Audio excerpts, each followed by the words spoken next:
Let me ask you something. Do you consider yourself smarter than your parents? How about your grandparents?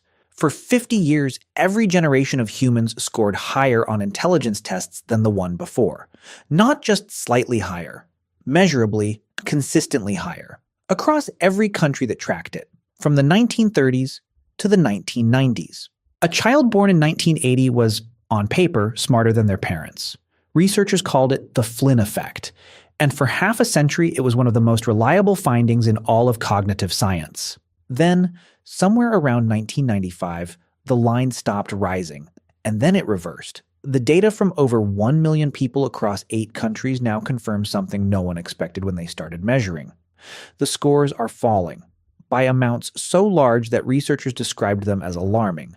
But what the data also shows, and what almost no one covering this story has put side by side, is what is rising on the same timeline. That's where this gets genuinely hard to look away from. A 2018 Norwegian study confirmed the reversal was real and accelerating. The study tracked over 700,000 men across 3 decades. A separate American study measured around 400,000 people across 4 cognitive domains. 3 of the 4 were declining. By the end of this, you will know what is pulling those scores down and why it is happening to you right now, whether you realize it or not. There are 3 things driving this.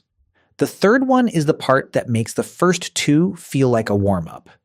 And there is something planted in the opening of this video that by the end you will understand differently than you do right now. When the reversal was confirmed, the explanation that spread fastest was also the most comfortable one, at least if you weren't the group being blamed. The theory was this: smarter people have fewer children. Less educated populations have more. Over generations, the math works against average intelligence. It had a name, the dysgenics hypothesis, and it carried the cold authority of arithmetic. It felt like science. It spread through articles, comment sections, and dinner table arguments. You've probably heard a version of it. You may even have half believed it. But in 2018, a group of Norwegian researchers published something that cut the legs out from under it completely. They didn't compare different families. They compared brothers. Same parents, same house, same genes, same neighborhood, same dinner table. The only variable was when each brother came of age. The younger brother scored lower. Think about what that means. The decline wasn't in their DNA. It couldn't be they shared DNA with the older brother who scored higher. Something in the world changed between when the older brother grew up and when the younger one did. The environment shifted. And whatever shifted, it shifted everywhere. Because the same pattern appeared in Denmark, in Finland, in France, in the Netherlands, in Estonia, and across multiple American studies. It's like 2 plants from the same seed, grown in the same pot, but one of them, the one that sprouted later, grew up with less light. The seed didn't change. The conditions did. So this is not about who is having children with whom. It is about something that changed in the shared environment after 1975. Something that depresses the specific cognitive skills these tests measure: abstract reasoning, working memory, processing speed, the ability to hold several things in your mind at once and manipulate them. There are suspects. You interact with at least 2 of them every day. But the first one is not what you think it is. The cognitive skills declining fastest are not random. They form a specific cluster, and that cluster has a name. Researchers call it executive function, sustained attention, working memory, the ability to resist an immediate reward in favor of a delayed one, fluid reasoning under pressure. What made those skills rise during the Flynn effect? And what is making them fall now? Here is the mechanism. Executive function is not fixed at birth. It builds like a muscle, through repeated, effortful use. And the specific exercise that builds it is one that has become structurally scarce in modern life. That exercise is boredom, the specific cognitive state of staying with something difficult when an easier option is available, reading a long argument through to its conclusion, sitting with an unsolved problem without reaching for a distraction, following a thought to where it actually leads instead of jumping to the next one. In 2023, researchers tracked more than 80,000 people and found something hard to believe. The average time a person could focus on one screen without switching dropped from 2.5 minutes in 2004 to 47 seconds. And it's not because people got dumber, but because nothing around them required focus anymore. Every app, every feed, every platform is built to interrupt you. Interruption keeps you scrolling, and scrolling makes money. The business model and the cognitive cost are the same thing. Now return to the Norwegian brothers. They grew up in the same house, but the younger brother came of age in an environment with measurably more interruption, more fragmentation, more passive consumption, and fewer hours of the effortful, uninterrupted thought that built his older brother's working memory. The seed was identical. The light was different. The attention environment is the primary driver. But it is not operating alone. There are two more suspects. And the second one was removed from your food without any announcement, by people who almost certainly knew what they were doing.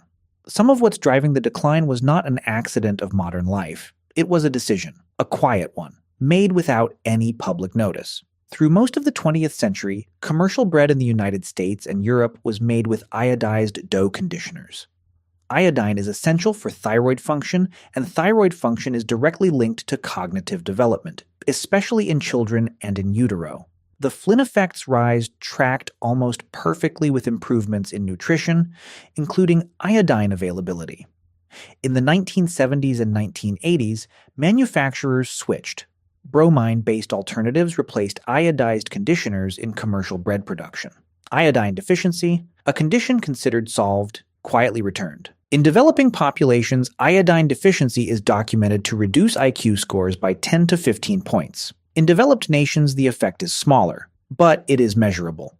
And it happened without a single announcement. You were probably exposed to lower iodine levels than your parents were, and you had no way to know it. Lead in aviation fuel ran until 1996. Researchers estimate it caused measurable cognitive losses across entire birth cohorts who grew up near small airports. Nutrition, chemical exposure, the attention environment. Three converging forces running simultaneously for 50 years. But none of them, not even one, explains what you see when you put the decline on the same graph as something else. Something that has been rising, quietly, since 2015. That graph is what this video is actually about. Go back to the opening of this video for a moment. The Flynn effect, every generation scoring higher than the last, ran for 50 years. Then reversed. Here is what I didn't tell you yet. Researchers studying the reversal noticed a pattern in which scores are falling. Not all cognitive skills are declining equally. The ones falling fastest are a specific cluster, and when you look at that cluster carefully, you realize it is not random. It looks almost designed, not by anyone in particular, but by a combination of forces that happen to target the same set of skills in your brain. The exact skills that only one other system on Earth has been getting better at. The abilities falling fastest in humans are the ability to reason through problems, hold multiple things in your mind at once, stay focused, and think under pressure. Those are not random skills. They are the hardest ones we ever developed. They are the ones that built everything. And I'm not talking about things like reading or talking. I'm talking about the deeper ability to sit with a hard problem and actually think it through, to ignore the obvious answer and find the real one. And they are precisely, specifically, measurably, the skills that AI systems have improved at fastest since 2015. Is this a coincidence? We have been measuring how well humans think since the 1930s. We have been measuring how well AI thinks since about 2015. When you put both on the same graph, there is nothing subtle about it. One line goes down, one line goes up. And right now, they are closer together than they have ever been. Researchers will tell you the tests measure slightly different things. And they are right, but even they admit the overlap is not a coincidence. The skills both lines track are the same ones. They are heading toward the same place. Now, here is the part that almost no one reporting on this tells you because it changes everything about what you just learned. The reverse Flynn effect is environmental. It's not genetic, and it's not permanent. Something in the world changed, and the things that changed are, at least in principle, things that can change back. The Norwegian brothers prove it, because the only variable that could explain brothers in the same household scoring differently is the world they grew up in, not who they were. No generation before this one has had the data to see the decline happening in real time. The researchers who first confirmed the Flynn effect had no way to know it would reverse. The scientists who confirmed the reversal in 2018 had no way to know AI would benchmark on the same cognitive tasks within 7 years. You have that data now. You are watching the lines converge in real time, and you are doing it at the one moment in history when the decline is confirmed to be reversible, and when the cost of not reversing it has never been higher. The question is not whether humans are getting dumber. They are. The question is whether the line goes back up and whether you are part of the answer or part of the trend.